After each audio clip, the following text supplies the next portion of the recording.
Recognising the need for change in the landscape of diversity and inclusion in the UK film industry, the BFI established the Diversity Standards in 2016, a framework of actions across the lifespan of a production to increase representation in front of and behind the camera.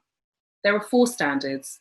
Section A relates to narrative and characters in front of the camera, which doesn't just address the number of people on screen, but the quality and scope of their representation. Section B tackles creative leadership and senior roles behind the camera. Section C looks at the provision of training and promotion opportunities. And Section D is centred around audiences, access and distribution. The standards are meant to open a discussion around representation before time and budget pressures mean that these issues get pushed down the priority list. They give time to allow for thinking around how everyday decisions may lead to a lack of diversity on your production and how you might do things differently to ensure that this isn't the case. The standards were developed to be used as a requirement on the films for BFI funds, but have subsequently been adopted by BBC Films, Film 4, Paramount for their productions, and BAFTA, BIFA, and most recently AMPAS as part of the eligibility criteria for their awards. This uptake from industry displays a movement towards the collaborative global effort needed to create lasting change and a more representative sector. They're a work in progress, and we use data and reporting to tell us where they're working and where we need to amplify their use and adjust our policy and offering to help the industry to meet them. Most recently, we adapted the criteria for television when the Young Audiences Content Fund was established, further highlighting the ability for these standards to be utilised across the visual arts, and we continue to encourage more people to do so.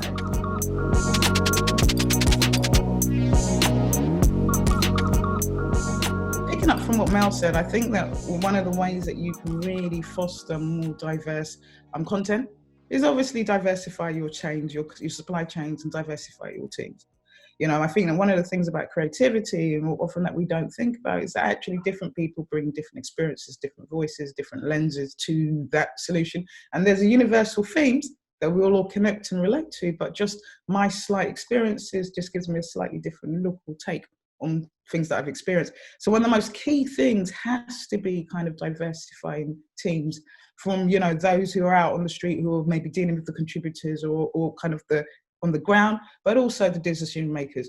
In terms of diversifying and kind of ensuring that you meet diversity standards, the first thing has to be diversifying not only your supply chain, but those making the programs. So even if you're a production company, you know, who is making your programs, who's making those decisions, who's casting those programs, who's influential in terms of how the story is going to be shaped and told. That's, you know, that's essential. There has to be a slight change in attitude in terms of how we approach diversity and inclusion. I think oftentimes we kind of look at it, and I know people say it over and over again, but I can't stress it enough. We often look at it as a moral obligation. And obviously it is, it's important, you know, we need to be inclusive, and that's all good and it's important. But actually it makes business sense. You know, there's an insatiable appetite for content. And now a lot of content providers are finding that they've got global audiences. And global audiences want to hear a range of voices, and actually it's our job to kind of represent the range of voices in the UK. And also the thing that always astounds me is actually in a lot of those communities that we don't know a lot about, they're so rich for stories. There's just so many rich and wonderful stories that need to be told and can be told, and that have universal themes that we can all relate to and mean a lot to all of us.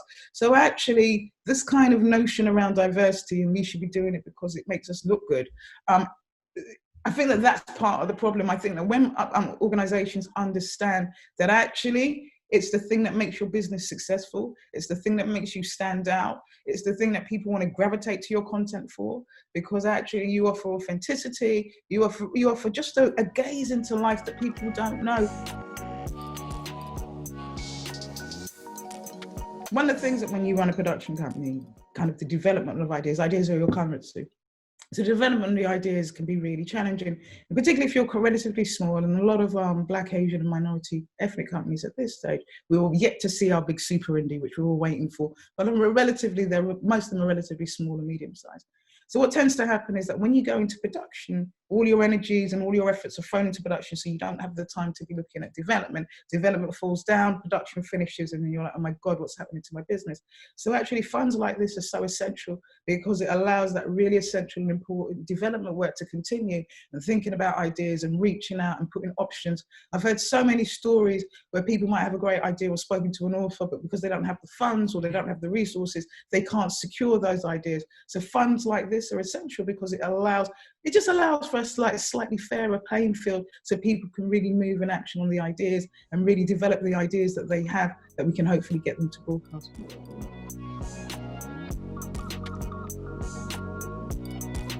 Oftentimes when you're running a business, you always think that you look at these application forms and it just feels really arduous and time consuming, and you've got loads of thousands of 10,000 things to do, and you can go to the site and it just looks really daunting. And it's really what I've been really impressed by what I've known about this money or this resource is the fact that they're so approachable and so accessible. So actually, before you start that process, you can talk to one of the team, and they'll be able to support you and talk you through and guide you. And it's also, just think about the application form, not just as an application form, but also a way to map out your development process, to really think about what it is that you're applying for, where the holes are, whether it works. So it can be a really good tool for you in terms of what you're developing as well. Why would you not engage in a fund that helps you produce the programs that you want to produce? Do you know what I mean? I mean, that would be the answer. So for me, it's not why would you, it's why would you not? So absolutely, there's money available, it's free money, you get the support. It's like a no-brainer. To hear more about that, you want to be over to Harriet, and she'll be able to explain that process to you.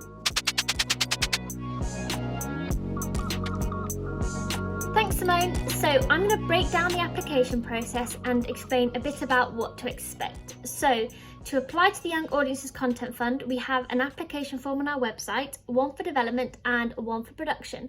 The production fund is for any project with a commission from one of our qualifying broadcasters and at least 50% of the funding already in place, whereas the development fund can be for any reasonable development activity to help get you to that point. All our requirements and criteria for the fund are laid out in our guidelines, and they're well worth a read when making an application. The form asks several questions so that we can assess how the project meets our criteria. But don't worry, it's not a robot on the other end of the form, it's very much a human. If we think your project has the potential to meet the criteria, but there's something we just don't understand in your application form, we'll get in touch. The application form is very much the beginning of the conversation. The form has been designed to be relevant to various genres, techniques and formats, so some questions may be more relevant to certain projects than others. So for example, if you're in the very early stages of development on a scripted project, casting may be way off your radar right now, but say for a factual based show led by a specific talent, that's the opportunity for those people to share those details. So if you've got that information, excellent, please share, and if not, that's also fine. You can always save the form and come back later, so there's no pressure to get it all done in one go. Once you submit your application, there are initial checks to ensure all the information that we need has been submitted and that the project meets all the initial eligibility criteria. If anything is missing, we'll just let you know. And if you have any queries about the eligibility criteria, please just get in touch and we'd be happy to advise on your situation and how best to apply. Following those checks, various members of our team and other teams will be in contact as we assess your project against all our criteria. The awards are inclusive of VAT and are non-recoupable. Also with development awards, we encourage a staged approach, so additional funding for further development work is available. So my number one tip for applying is read the guidelines. All the information required for a great application is laid out really clearly in there. But of course, if there's anything you're not sure about or is still maybe not making sense, please get in touch and we'd be happy to guide you through it. People of Black and Asian and ethnic minorities, we're often pushed into certain areas of programming, like factual programming, news and current affairs, issue-based. It's unique money, it's free money. It's such an amazing opportunity to really kind of think about how we can be shaping young minds and how TV can be a part of that.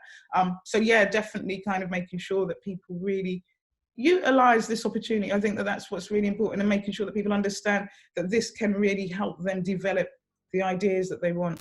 And in terms of the importance of shaping young people's mind, particularly in this time, I would definitely jump on this fund. It's an essential and important business tool, and you'd be silly not to take advantage of it.